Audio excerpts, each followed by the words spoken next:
Good morning. It's still morning, but it's the same day um, that I was up early walking at 5 a.m. And I felt kind of scattered because my sweetie pie was walking around me, and I never know if he's going to come up and tickle me. Honestly, I say he's like a junior high boy. He's always like poking and prodding and laughing, and it's hard for me to focus. Although I hope that the last one I did that has to do with we're going somewhere, that had something of value for somebody. I hope it did. So this is number 30. And I just closed the door and I told him, don't come in the bedroom till I tell you you can. You know, there's nothing more lovely than loving somebody. And that's not the topic of this because I just kept feeling prodded to finish up on a topic about keeping short accounts. So that's what thoughts number 30 is going to be about, unless I go on another direction. See, I got home, I was sweaty, put up my hair, put a little lipstick on.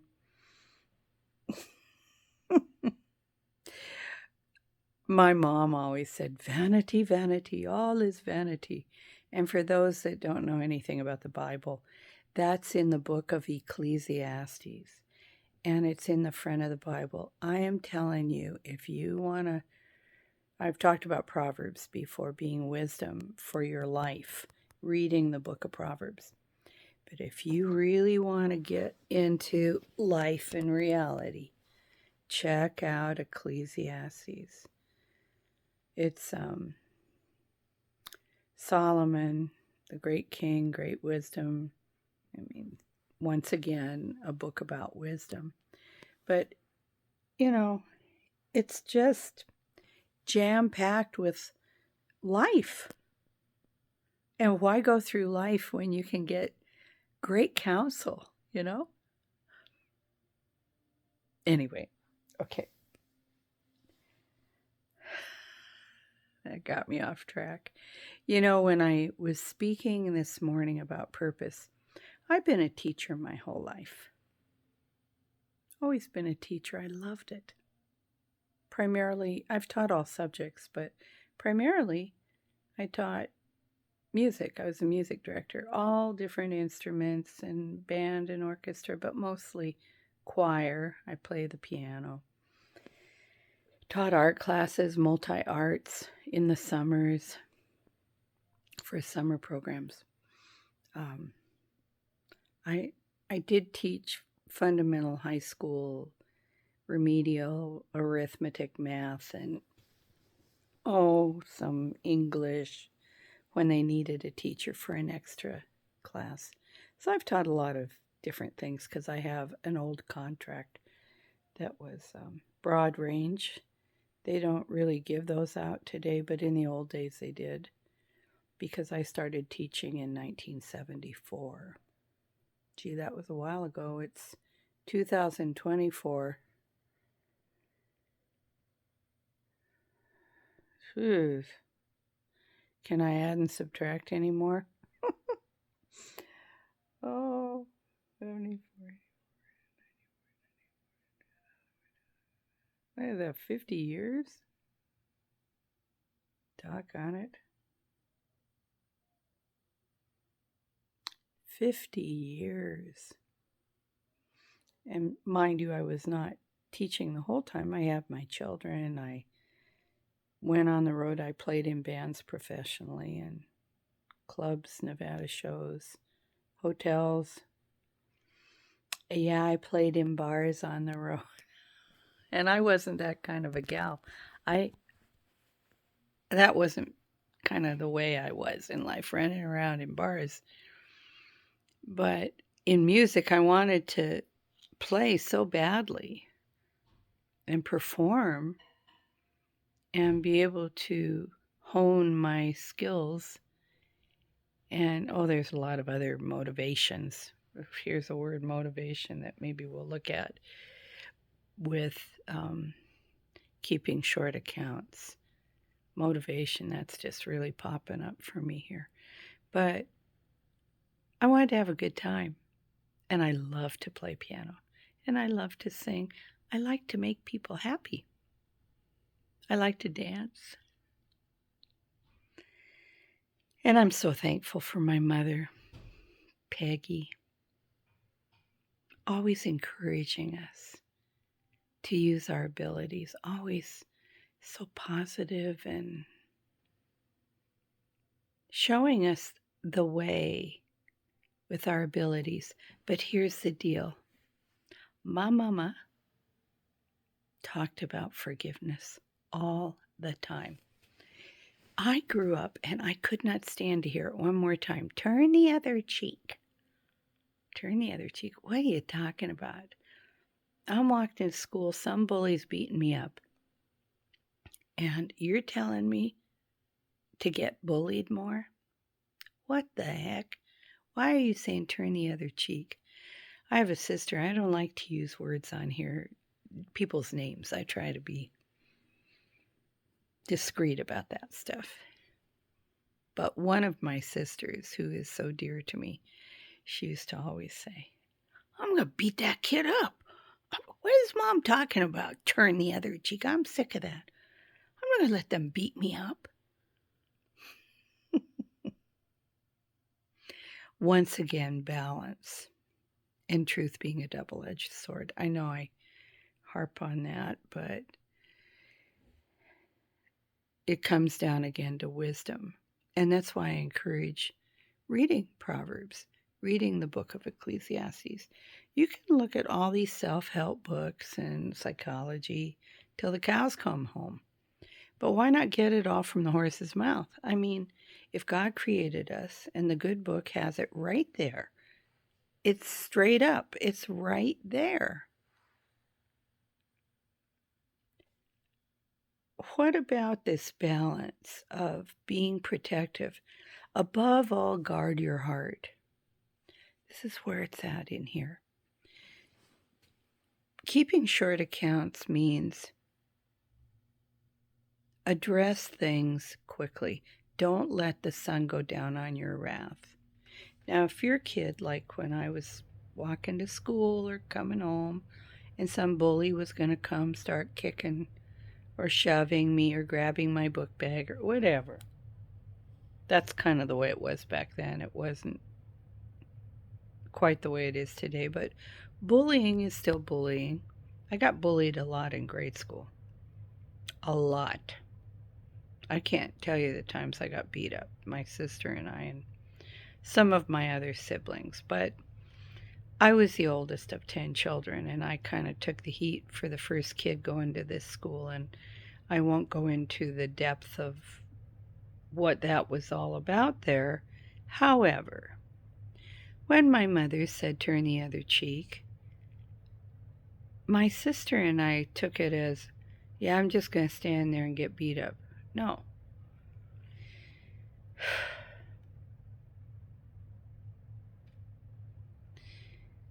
There's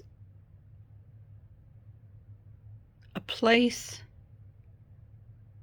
for walking away, getting away, avoiding trouble. That's part of it. Then there's a place to forgive. Does forgive mean you make yourself a victim? Of course not. That's crazy.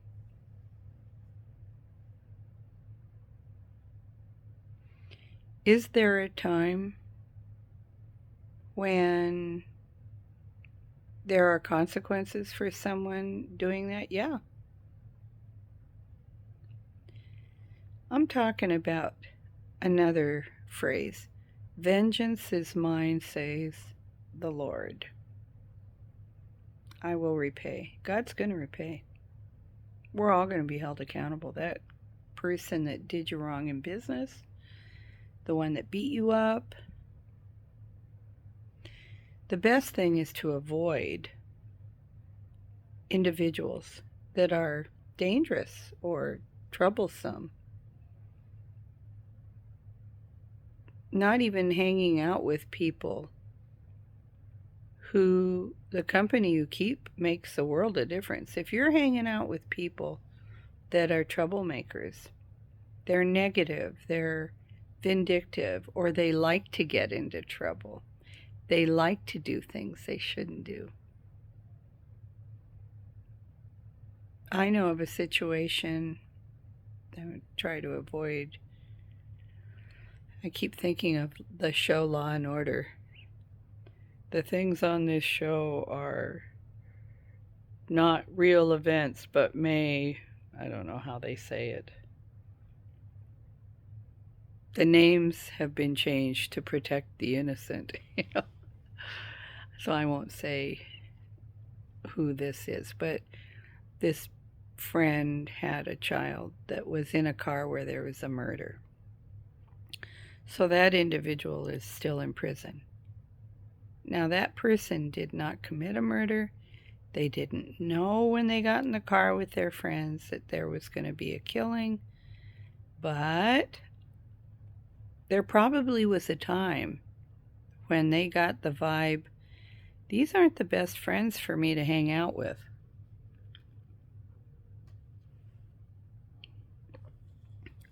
The company you keep is very important. That's the point. And then when you've got that company you keep, your buddies, you want to keep those friendships. They call them the golden oldies. Make new friends and keep the old. One is silver and the other is gold. That's an old song. A lot of old songs had a good message to them, not some of these crazy, and it's not just in rap, terrible language in music that have messages that are so yucky for our kids. Anyway, I won't go down that road right now.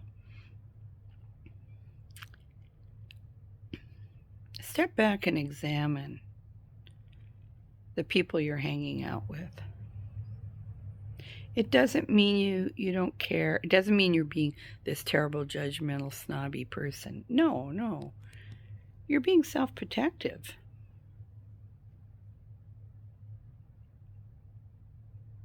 Your life will go better for you if your company, your friends, your buddies are people of character, honest, not out there getting high 24/7 and drinking and smoking pot or worse, crystal meth or fentanyl or something. I mean, I've been around that stuff, working with kids and doing some street work like I have. It's so sad. It's just a dead-end road. Be healthy, body, soul, and spirit, and hang out with people that are that way too. But also that they have character. They live honorably. They tell the truth. They're not fighters. They have a kind heart.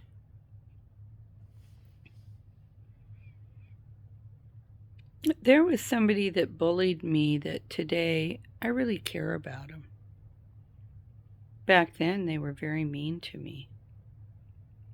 But recently I saw them at an event, and that person has been ill. My heart went out to him. And I looked back and I thought, she was just a little girl back then, and I don't know what motivated her. I confronted her about it when she was a grown-up. And she kind of minimized it, but it wasn't a little deal with me. I was just a kid getting hit and kicked, and she had a few friends with her. One specifically I remembered that also kind of got a kick out of kicking me. And name calling. We don't want to name call. We don't want to use obscene words. You know, today language just flows out of some of these generations because we've allowed it. Now, I confront some things with kids and grandkids and family, and there are a few that they have a rotten attitude. I have no respect for them. I will if they change. There's a couple of you, you know who you are if you ever watch this. And I'll say your grandmother would have been ashamed of your behavior. Oh, you don't want to shame somebody. Why not? It's shameful behavior. It takes self-discipline to not use filthy language. And we're living in a culture where people just, well, that's the way they talk today. I heard that from somebody the other day. That's just the way these kids talk. I don't accept it.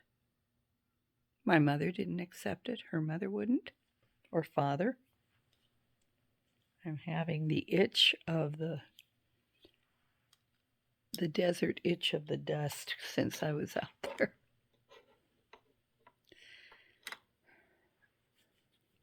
So I'm sorry, but I'm feeling all that itchiness. Self-control is important. If you can't control yourself, what's left?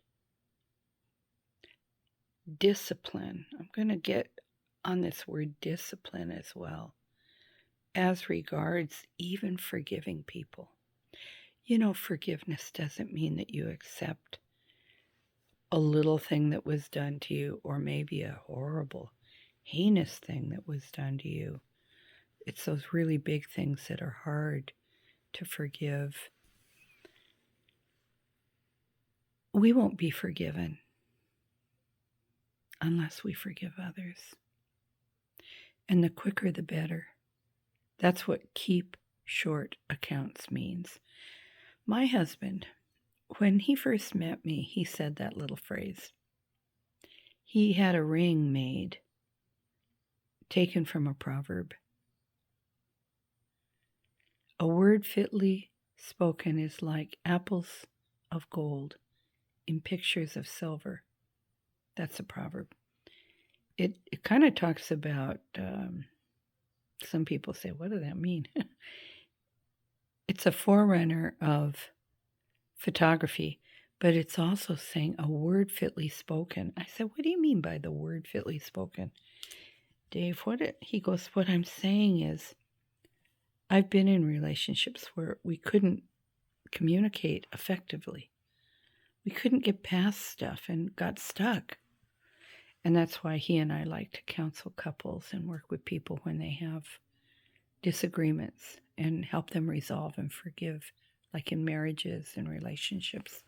We love doing that kind of counseling as a couple, as a team. He said, I don't ever want to be at a place where we're stuck and we can't get past something. And if I'm upset, I'm going to tell you right away. Now that all sounds high in the pie sky, fine. Oh, I'm going to address it right away. You know what? It's not always that easy. You got parents that haven't talked to kids, and I think since the COVIDian, that's what I call it, so hopefully they won't put a strike.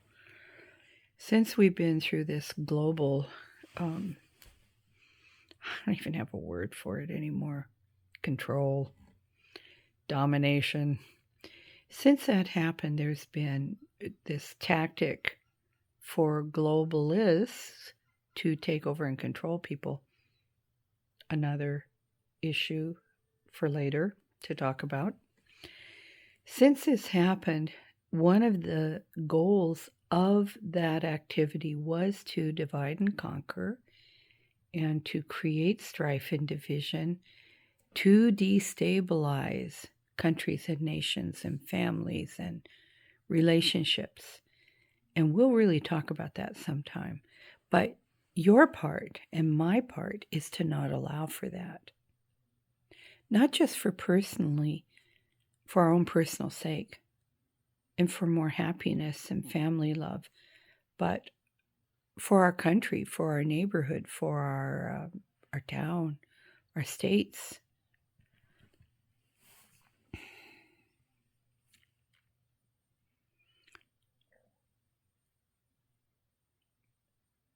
Here we are right now on the news at this time that I'm sharing historically, where people are talking about World War III all the time. We just recently, they were saying they're going to reinstate the draft. I've lived through war. My husband was born at the end of World War II. Our fathers were in the wars. We've heard a lot about war from families. We've had friends that died, relatives that died. What is war? People have personal wars in their families when they don't forgive. You know, I know people who say, well, I forgave, but I'm never going to talk to you again. Oh, really? Are you turning the other cheek? Now I'm back to my mama. Okay, you hit me. Okay, go ahead. Does that mean you're a victim? No. It's a balance. You don't have to be best buddies with somebody who's really done you wrong.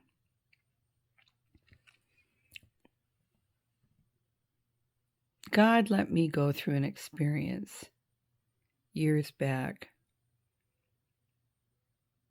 where I thought I just got along with everybody, even though I had that bullying in grade school. I made great friends in high school that I'm still close to, sweet people. I picked some sweet people with my mother's good counsel.